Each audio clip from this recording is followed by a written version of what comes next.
So if this is the underlying rigid sim, the next stage in our journey is to generate particles. Particles are going to fly out from between where the stuff is breaking. And those particles will in turn, they'll be rendered as well, but they'll also be the source ultimately for the smoke that we're going to simulate. So as one thing leads to the next, we need that gap. We need to bridge the gap between the rigids. So I'm going to do show all objects again with this.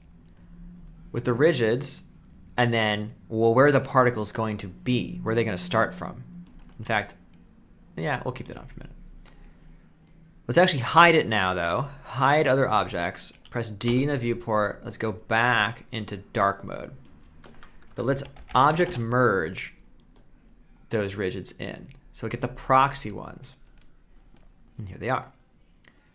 Now, back in the day, we're going to use a tool that makes this a lot easier. But I would say, back in the day, you might have to arbitrarily say where the particles are going to come from. You could put a sphere here, pretty much the same way that we arbitrarily put an explosive force here to make this happen. And you could just probably have particles fly out. And that might be something. But we have a nice procedural way of doing this, which is called the debris source. Debris source doesn't work by default with this setup anyway. This is a problem that a lot of people come to me about. I've found in the emails when they try to go from rigids 2 to making the smoke, is it doesn't work as is. There's a fair amount of tweaking we need to do at the debris source to get it to actually do what we want to do. So let's do that now. First things first, for organization's sake, I'm going to put a null here and say at this point, we're just doing the rigids. Looking at this, all I see is everything's got points. What we're trying to do is have points get generated just in the areas where the explosion is, just where the pieces are breaking apart. So we know that this is wrong. And it's wrong because these are packed fragments. That thing that I just started to talk about. This is not designed to work with that. Many tools are not designed to work with that. So first and foremost, we need to unpack this to get it back into regular polygon world. So now when I run it, it will kind of work. Here you can see, if I were to show other objects, we can see it is indeed generating points in the area that things are breaking. But it's still not good. This isn't enough points. At the very least, it's not enough points. So how does debris source even work? That's a key part. Understanding how it works is a key part to being able to modify it in a reasonable way. So what I'm going to do here, and you don't have to do this, but I'm going to scrub forward a little bit and find two pieces that are, get waypoints. I want to find two pieces that are breaking apart from each other. So I'm going to go to area select visible geometry only because I don't want to accidentally click too many things. I'm going to click this one and this one. So these clearly start next to each other and then they break apart at some point. So I'm going to delete those and say delete non-selected, and now they're isolated. So now if we look at our debris source, we get this. As you can imagine, it's not wrong. Basically, the way you can think about how this works is the debris source is detecting when two pieces, or really when two faces or two polygons that were next to each other are no longer next to each other. At a high level, that's what it's doing. So on a slightly lower level, it says edge debris and surface debris. Debris, it's not really debris yet, but what it's talking about is these points that you saw getting made. It's referring to those as debris. So right now, we see a lot of points being generated on the edges. And as you might guess, that's because the edge debris is set to 10,000 and surface debris is set to 0. If I set surface debris to, let's say, 10,000, now you'll see there's points also on here, on the actual surface, not just the edge. To me, I feel like surface debris is more interesting and more important. So as we go forward, I'm probably mostly just going to play with the surface debris, but I'll keep that there. Now, what do these numbers mean? the numbers mean, you might be tempted to think that they are a density. So let's say let's say cubic unit of space will have 10,000 something. It's not actually doing that. What it's doing is it's scattering 10,000 points on every edge. So dealing just with the edge debris again. In fact, I'll just turn this off for a minute. It's scattering 10,000 points on all of the edges. If I look at after it fully breaks, if I middle click and hold, there's only 637 points. There's not 10,000 points. What it's essentially doing, and again, you don't have to do this, you can just watch.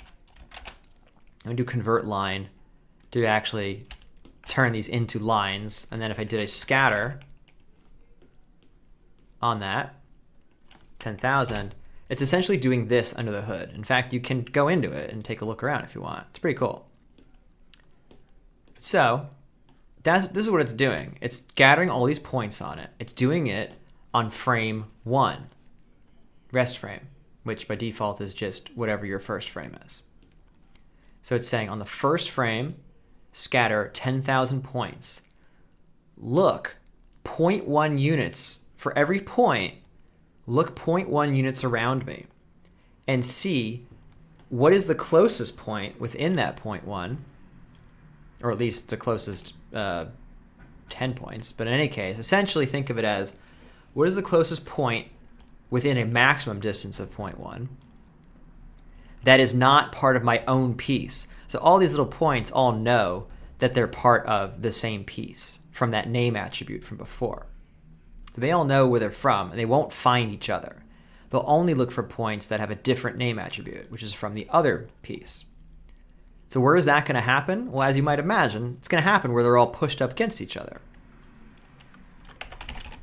If I were to move these apart, well, I guess I'll do it here. There we go. If I move these apart, and we look at the scatter, well, now they're too far away to find each other. But because they're actually next to each other, these areas where these points now overlap, again right here, they will find each other and store the name of their partners, or again, at least their neighbors. They'll store their neighbor names and maybe even their distance, much like, if you have done Rigids 2, much like the glass thing we did at the end of the lesson, where it's determining whether these glass pieces are still next to each other, and if so, to delete the faces in between them. Suffice to say, that's what this is doing. It's storing that, and then once enough time has gone by, or once enough distance has accrued, it'll say, you're no longer my neighbor, are you? You're too far now. Once they're too far away from each other, they get turned on. They're essentially being deleted. All 10,000 points that got made are being deleted, but now the ones that are too far apart from each other now are being let through. And it's saying, of all the points that I had scattered, these points are no longer near their original neighbors. And that is how the debris source works. So one of the main gotchas is, as we said, trying to do it on packed pieces simply doesn't work because there are no surfaces, there are no edges. It is just a point. So that doesn't work. The other gotcha that people run into is the fact that these numbers are just the default numbers, but they don't work on big things, because scattering 10,000 points on these two stupid pieces here was fine, but scattering 10,000 points across the entire building, you know, that looks like, I mean, here you go, this is what it looks like. It's not many points. And so the result here is not much. Not many points will even find each other, first of all.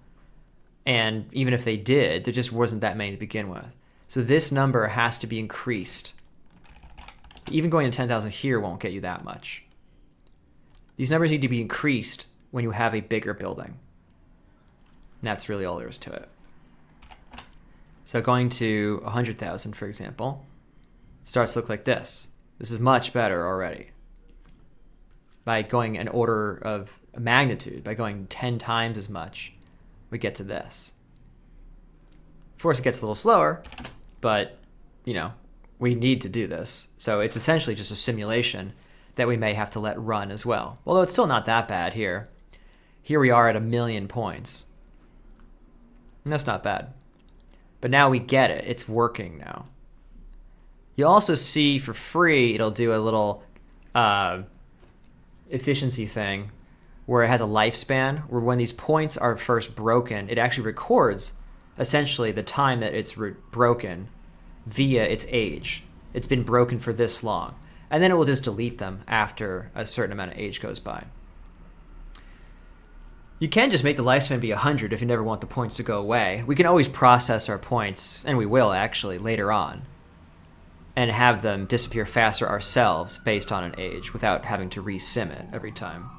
But I already know that 1 second is enough. I am only going to want it to spawn actual particles for like a short period right after they get made.